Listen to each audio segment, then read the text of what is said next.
It's Sherry. Is it pronounced Shadduck? Yeah. Something like that. Yeah. Sherry.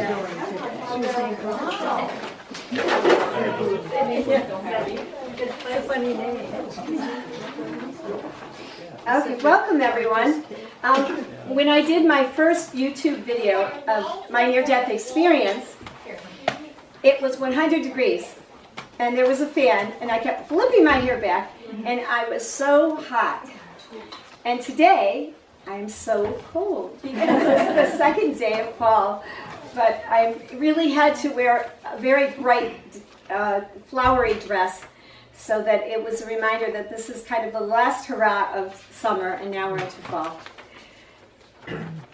So this is a continuation of my near-death experience when I was 11 years old, and I had seen, we're going to continue this with the fact that I was with a group of beings, and it was like a stadium opening up, and I saw all the planets, and I saw the rising of these planets. And we do more than just our everyday daily affairs. We do more than make money. We do more than having children.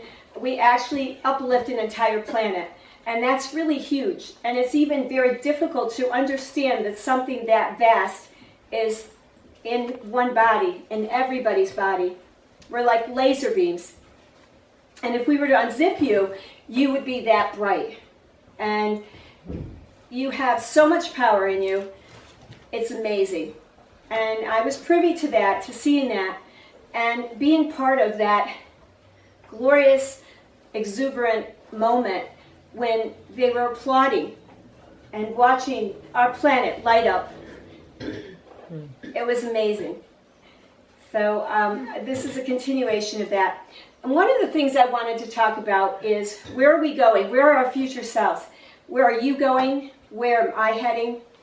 And just to be mindful of what is going on around us, as well as being very grounded, very solid with who we are. And our faith is very important, especially in these times now. And you're looking at someone who has had to learn grace under fire, because I often help many people. And I don't have a lot of time for myself, but you do have to take care of yourself, and that is also very important. And so I live my faith. I live it every moment, and I'm grateful for every moment. And I often will see somebody on the street, and I bless them. Whenever you get that opportunity, you are that powerful to help another if you can't help them in any other way. Always give them a blessing. Okay, so I'm going to start out now with talking about time.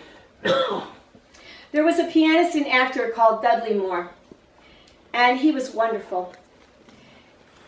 He was humorous, he was funny, and he died an early death, really. He had so much more to offer.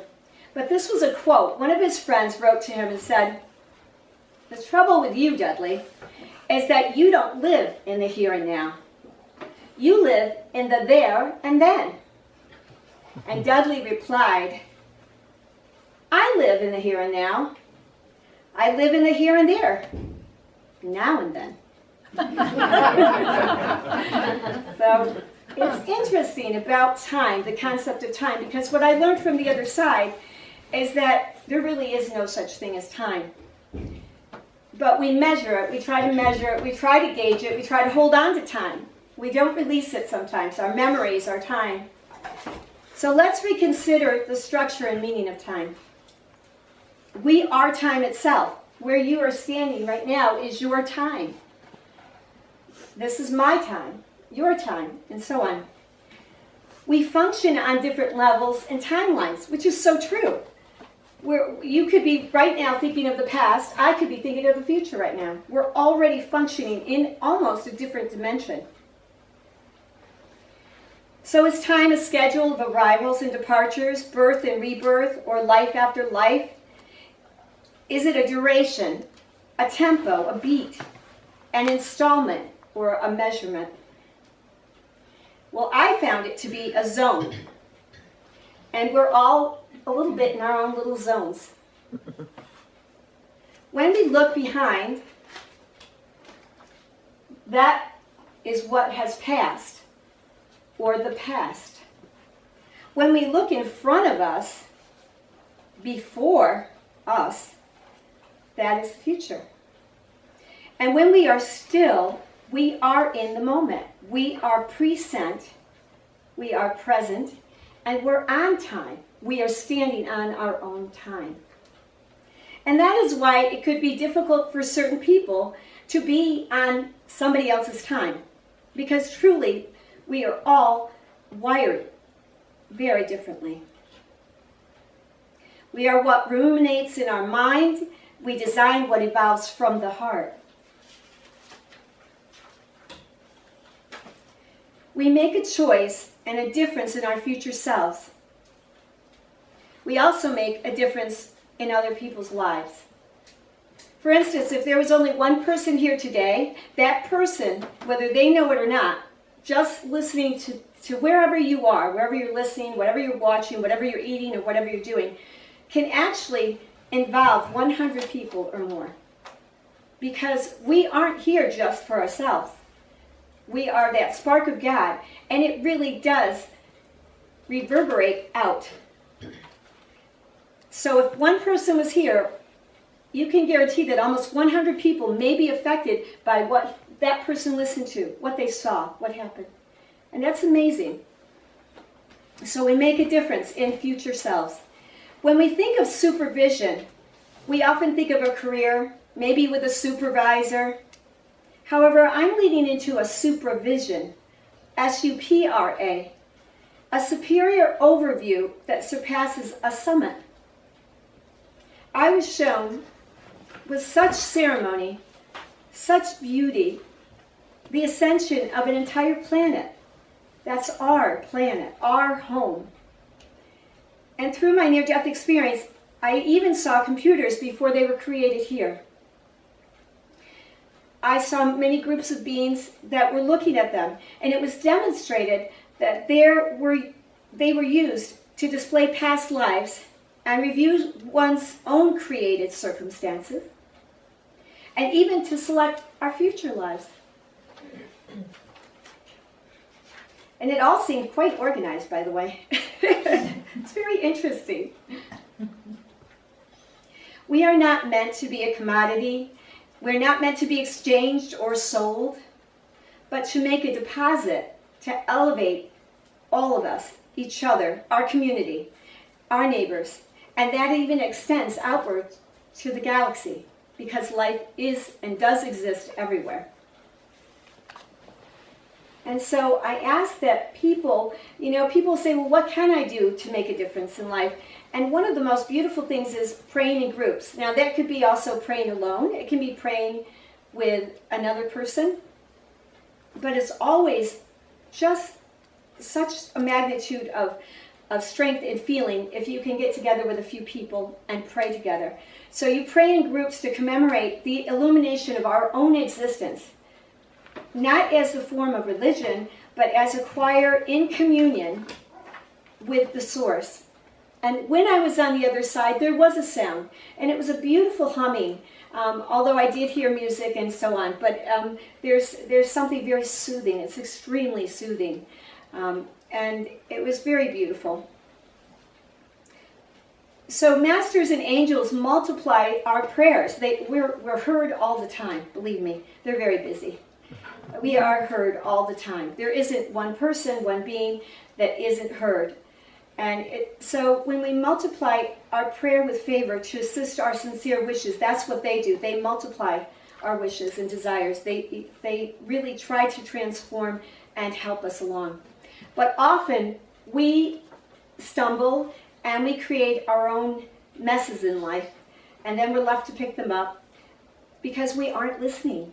We're not aware, we're not listening, we're busy. And we're kept busy in a society that has plenty of distractions to do so. And also what will help is if you see a violet flame, and some people have a harder time visualizing, so you can maybe get the color of the violet color, a scarf or something. And actually visualize seeing this, embracing our earth, and keeping her safe and keeping her protected and well. You would think that something like these, both of these things are such a small thing to do, but they are actually very, very potent. And one of the people that I knew that did this, which I met his grandson, was Edgar Casey. And he said that he did indeed actually visualize this before he went to bed, was the royal purple, the purple colors, and keeping out debris, keeping out comets, keeping out incoming planets, keeping out satellites, and so on. And he believed that it actually did perform a sacred duty to helping us clear the energy around the earth. So if you can see a violet flame in your mind, embrace the earth and keep her safe and well. And in addition, see all debris being redirected elsewhere safely, including comets, meteorites, chemtrails that are incoming. And in gravitating towards more awareness, we have to become more responsible. And in being more responsible, you have to stretch and go where you're uncomfortable. You have to develop muscles, and sometimes that hurts. Sometimes that doesn't feel good. But in gravitating towards more responsibility in life, you must also become more selective about what you're putting in your body, what you are thinking, what you're doing, and slow down a little bit, because there are a lot of people who are racing because the earth has sped up a little bit, and we're part of earth, so we feel that. We're also spinning just a little bit faster ourselves. But that's all the more reason to get a little more grounded and to have a little alone time, a little space. So it's in the cradle of our heart that our wisdom is dispensed. And use your emotions with fairness, discipline, and love. And again, because it seems like there's not enough time, or there's, for us to be with people or to listen to people, or even to listen to ourselves, you see a lot of chaotic emotions. And people aren't being fair with each other, and they're not disciplined in that emotion either. It's like helter-skelter all over. And that's why it's very important in your faith to become even more grounded. We're not here just to help ourselves, but we're here to listen and help each other. While meditation is a great tool, the more you are assisting and helping yourself and others, maybe you don't have that hour to devote. Maybe you don't even have a few minutes, but you do have some seconds. And in those few seconds, set your intention at every dawn for your day to have the most benevolent outcome. And I use benevolent because it's friendly. And that's what we all want, is to be friended, to have friends, to enjoy our friends. And you can never have enough friends in life. And I work with children and I tell them that. You need friends. Very, very important. So set your intention at every dawn for your day to have the most benevolent outcome, with a willingness to receive abundance, which a lot of people lack abundance because they see it only as one way, which is making money. So they don't have a job. But there are other things that bring in abundance, and one of them is to be willing to accept abundance. And also to offer it. And you can offer it, again, just by listening to somebody, just by giving them direction or guidance. We are not separate from anyone. And that goes along with we're not any separate from the lions, we're not separate from the dragonflies. We remain unique, and yet we're still connected as one. What is created by us is also manifested as a part of us. So the very thing that you link yourself to every day, whether it's a smartphone, whether anything else, the computer all day, you actually do interact and become a part of that. So in our era of artificial intelligence and cell towers, it's most urgent to ask, does the benefit outweigh the initial harm that can be brought upon humanity? We are held accountable for our actions that undermine the essence of God. So we do have to ask where our future is going. And if you remember, in the industrial era, it brought a lot, as anything new brings good, but it can also bring negativity and pollution and unfair wages and all the things that the Industrial Revolution brought in. These things can also interact and interface with us in a way that isn't as positive as we had thought they were in the beginning.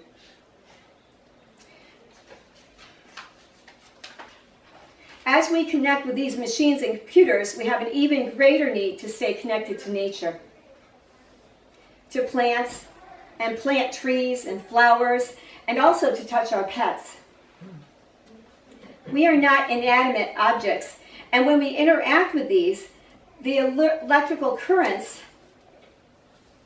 affect us also. And they're also putting in some other things that I don't know if you've been aware of or privy to, but the towers are evaporating our water. And it also changes our water content within our own body. So you'll be thirstier, you'll see things drying up faster along, globally. They say where the towers are, there's the most suicides as well.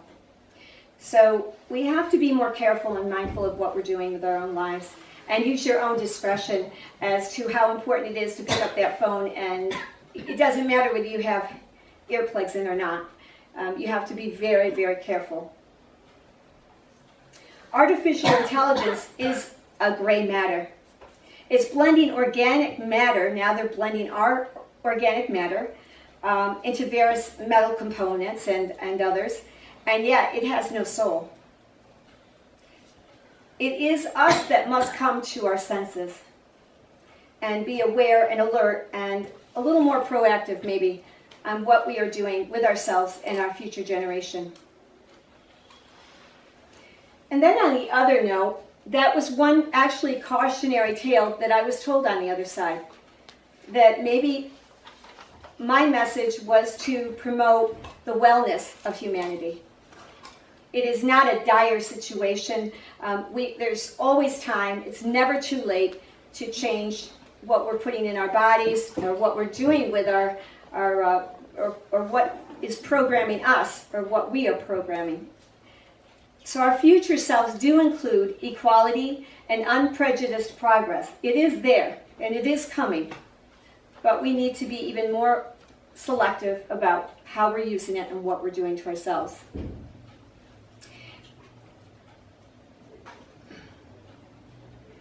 We need to listen to our children because, believe it or not, it is the one thing I find people can be the most prejudiced about.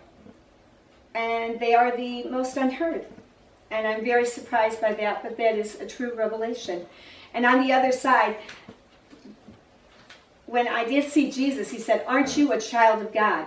And children are very, very intuitive and far more intelligent and closer to God in a lot of ways until they become conditioned to a society or an environment or influenced by others. Also, watch the animals and how they're communicating. I'm finding even more and more animals are becoming more intimate with us in a way that they are really trying to read where we're at and where they're at. So listening to your animals is very important. And then most importantly is that you are bonded with God, and so your intuition is also part of God. So listen to that. Believe in yourself and definitely listen to your own intuition. Your questions will have solutions and your worries will dissolve. You have earned your certificate and you have graduated, especially those who truly live their faith. You will see it. They are different. They'll walk in a room and you can tell who they are. These people have an inner strength that is unmatched, truly unmatched. You can tell who they are. And those are the people you want to know better. Those are the people that you want to also honor. And they are the people that are on the street, walking down the street. They are the homeless people.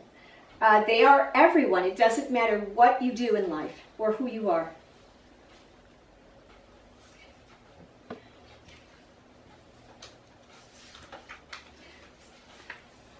So before we do a small meditation, I wanted to let you know that you will advance and you will expand and you will be most pleased. You really will. And that's the beauty of it, is that you will actually find yourself, and it doesn't matter if you're 15 or if you're 102, you have growth. Every breath you take is a moment of growth. and surrounded by love. You are surrounded by love. Even if you don't see it, you're surrounded by it. Like Einstein,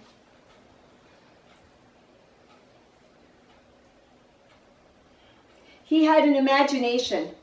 And that imagination is what really propelled him. And he said that imagination came from God. That is what really, he said it wasn't my intelligence so much, it was the curiosity and love of God that propelled me to want to do more, to know more, to seek more. So get fixated on what you want, and then you drown out every other vibration that has anything to do with what you don't want. And that is what Einstein did. He failed miserably thousands of times. But he was fixated. He was determined. And he found, he found something that was profound. And actually maybe even what he called the God particle. So again, believe in yourself and believe that what you want is done. It's already given to you. It's already done on another level. That's so important. We give up too quickly. Now, does that mean you can coerce a person into loving you? No. But if it's something that is for your greater good, it will happen. I've seen it happen. I know it happens. And I've seen it in other people's lives where there are what they call miracles every day. They happen every day. And I'm always a witness to a miracle every day. I have never not seen a miracle. I look for them, I know they exist, and they're always something that says, thank you, I needed that. I needed that moment to see that miracle happen. Your abundance is there. Imagine that your abundance is already there. Your beloved is already there for you. Imagine that your new home is there. Imagine that you have enough vitality, even when you feel that you can't go on. It's there. It's done. And if you have one excuse in life, make this your only one excuse, and that's to feel good and to be a full receiver of what's done. To receive God's blessing is probably one of my greatest lessons, because things don't come to people who can't receive and who don't feel worthy of God. They can't possibly get in.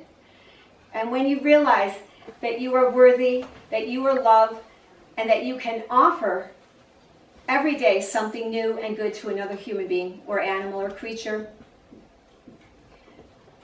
being a full receiver of what's done is the most important excuse and most important thing to do. Harmony is all around us, and if you're reading the newspaper, well, that's one thing that I wouldn't choose to read. I think we already know that there are a lot of things going on in our public and in our world, in our communities, that they're saying there is no help, there's no future. And I'm telling you that we're it. It is a beautiful future. We just have to exercise a little more care and concern. And contribute every day to that harmony, one way or another. When you are confused, I want you to remember that the muddiest water clears as it is finally stilled. And out of that stillness, life. Become totally empty at moments when you feel you can't give anything anymore. Just become totally empty. And then let your heart rest. Let your heart allow it to be at peace.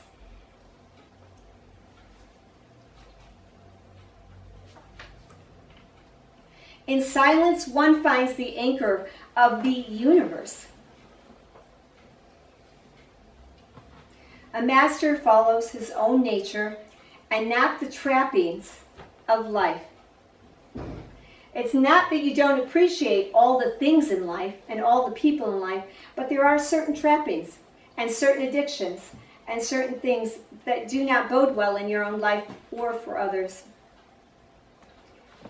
And the softest of all things, like water, it overrides the hardest of all things.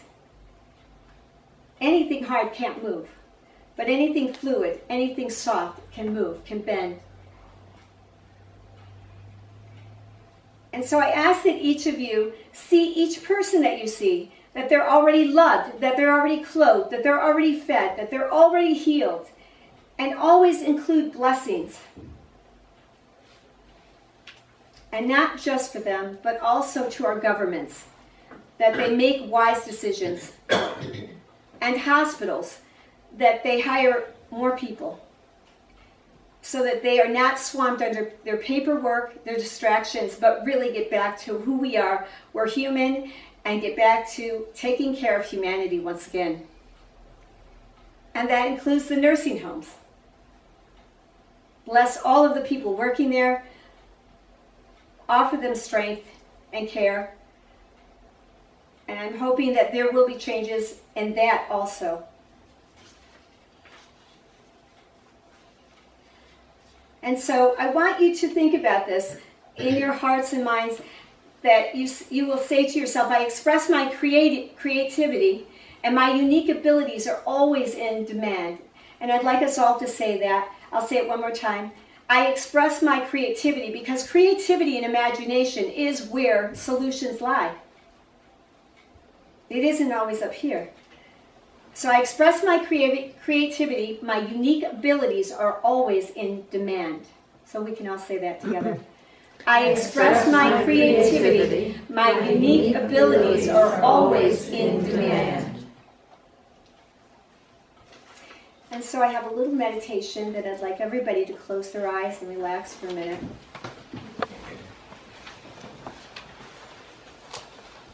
And you know, you can make this outdoors, but it's kind of, it could be a room outdoors even, or it can be a room in a house or a mansion or any place that you'd like to be, or in an Amish country cottage, anything that you'd like. And we're going to make that room filled with just very bare necessities, bare essentials.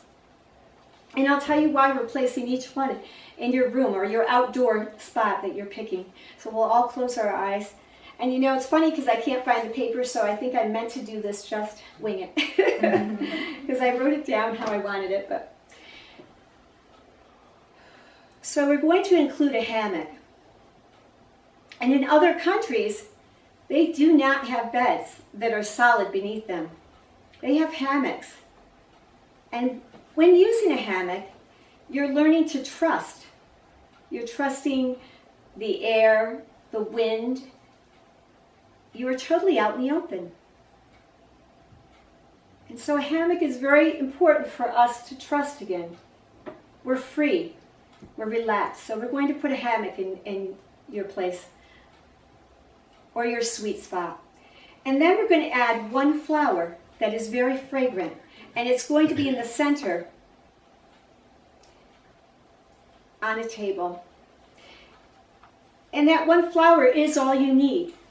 Because as there's this gentle breeze, you'll smell it. It'll be reminding you that life is sweet. It truly is sweet. And then we're going to add a singing bird. And it might be in a tree or on a windowsill. And it's really making a beautiful sound every now and then, just to let you know that you're not alone. It's sitting there enjoying life just as you are. And then we're going to add a little waterfall to remind you to be fluid, to remind you to not be so rigid in your beliefs, not to be prejudiced, and also to take another look at life, feel life differently. So you hear the trickling of the water, and it's very soothing. So imagine yourself in your hammock now. And you're moving slightly. And you feel tranquility coming over you. Tranquility that is amazingly coming out of nowhere.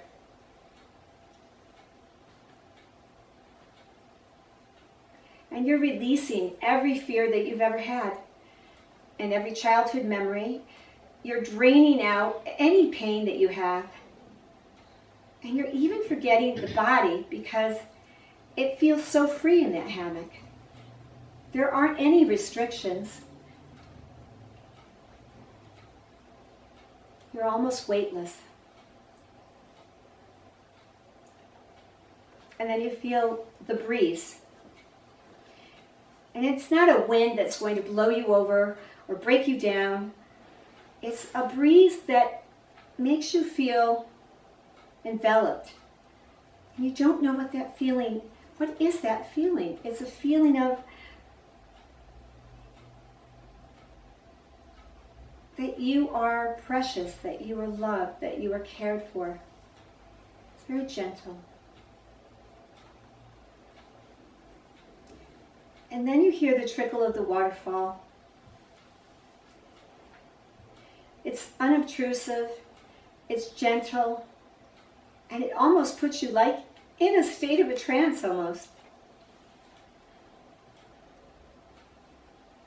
And it's continuing, and in the background.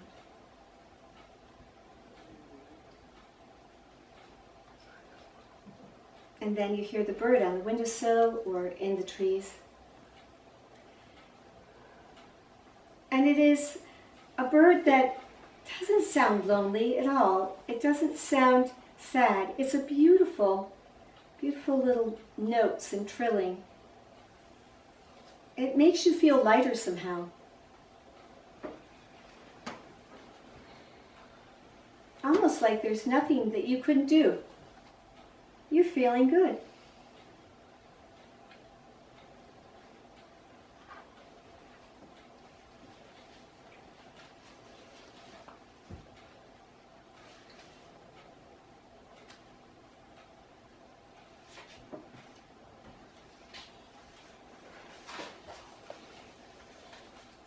And you are now going to ask yourself one important question. And you're also going to have that answer. Because if you can ask a question, you have already owned that answer, or you would not be able to ask. Whatever we need to know is given to us. If you can ask the question, you already must own that answer.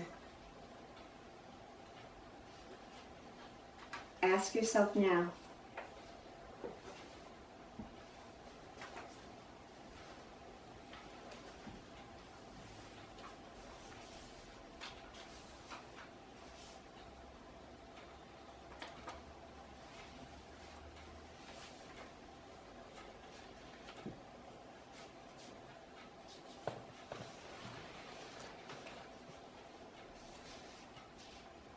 Harmony is all around you. Harmony is within you. Harmony is what you express outward into the world.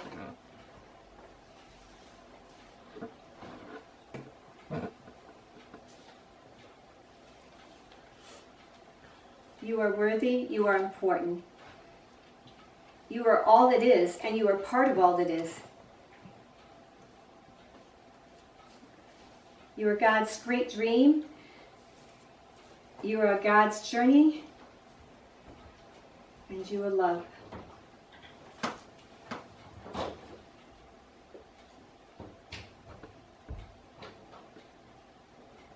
And you may open your eyes.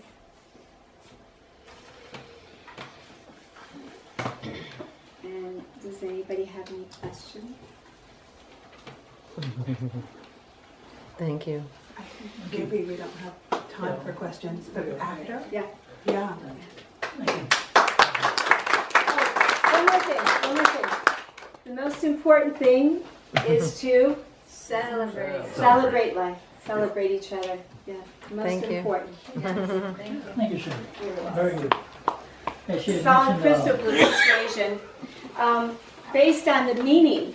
And I often wonder, I used to write songs, and I often wondered, why did that person write this song?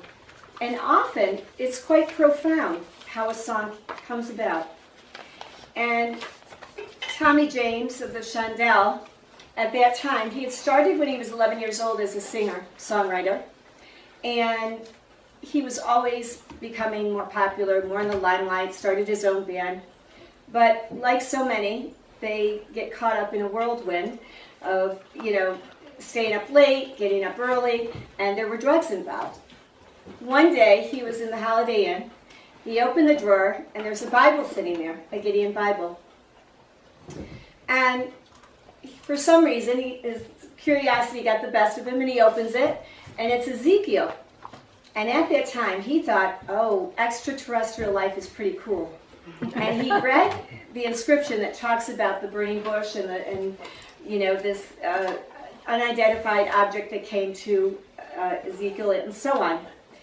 And he said, I think I'm even more curious now about the Bible. And he started reading it, and this is the song that came about, was Crystal Blue Persuasion, about how it changed his life for the betterment of his friends, his family, and his music. Just kidding. You can sing along on the chorus if you like. Oh, she has to shake her hands on. Oh, shakers. Yes, I do. Shakers. Forgot. If you feel like pretend shaking along, or clapping, or lightly moving. Here's your shakers. You got Thank you. Whoa, two. I used to have two. This is a big deal. We practiced with one. Let's see if I can handle it.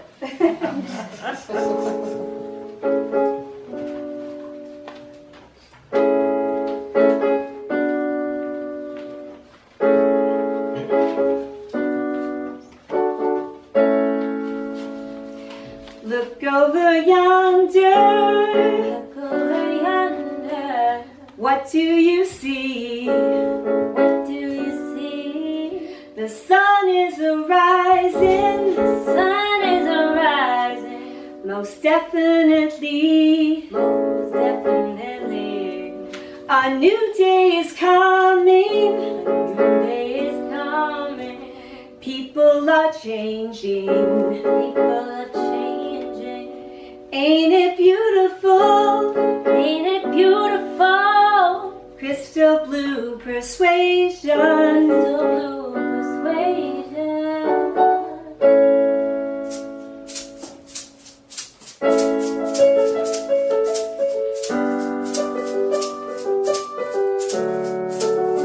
I can do it.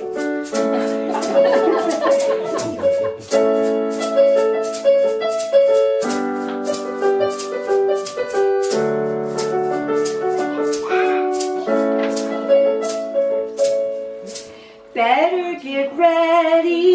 Better get ready. Gonna see the light. Gonna see the light.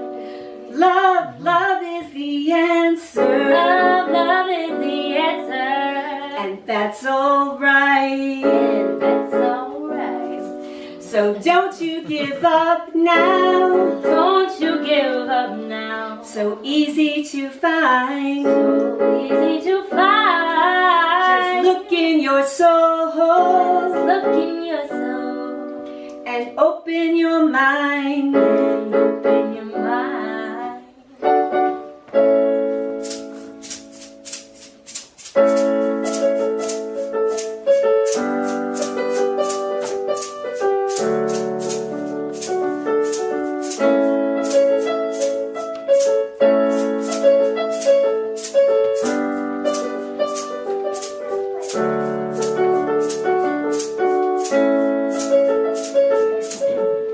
Crystal blue persuasion. Ah, it's a new vibration. Crystal blue persuasion. Ah, it's a new vibration. Maybe tomorrow, Maybe tomorrow, when he looks down when he looks down on every green field on every green field and every town, and every town, all of his children all of his children in every nation, in every nation, there'll be peace and good and brotherhood. Crystal blue persuasion. Ah, crystal blue persuasion. Ah, crystal blue persuasion.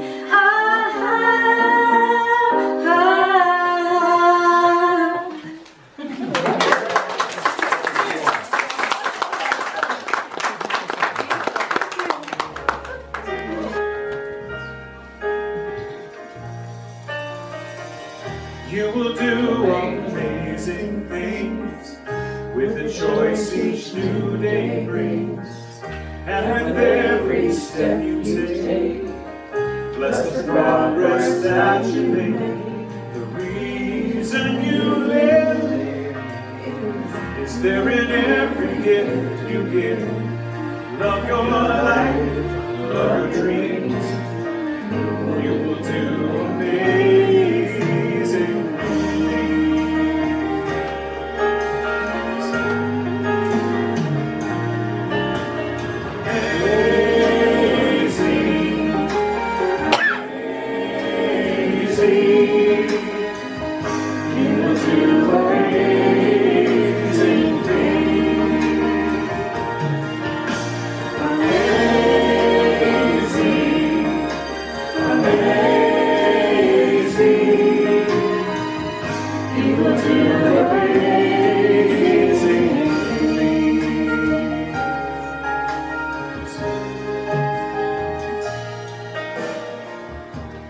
Places you will go, and the people you will know.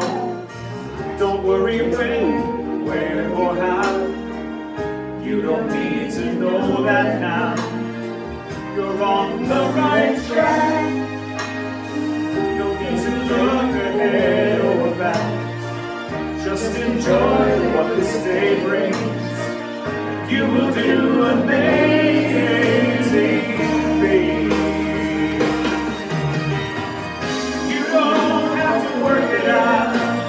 Just stay in the here and now. Let your mind rest for a little while. Sometimes deepest answers come when you're out there having fun. So close your eyes, take a breath, and smile.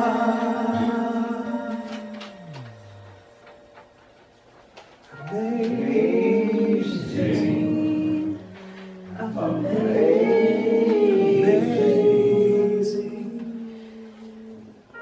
You will do amazing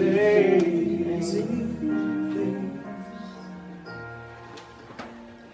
Amazing, amazing. You will do amazing things.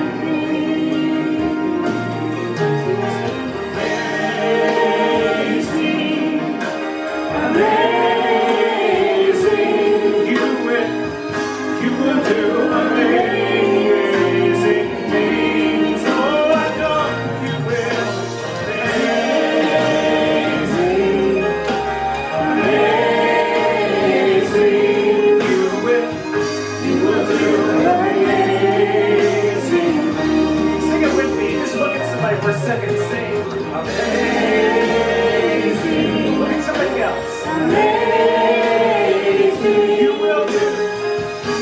will do amazing things. Oh, I know you will. Amazing. Yes, amazing. You will do amazing things. Can you feel that? Such a beautiful energy we've created right here. Now what I want us to do is imagine we filled this room and we're going to send it out into the world. This knowing, this positive, beautiful spiritual energy. Let's sing, we will do amazing things.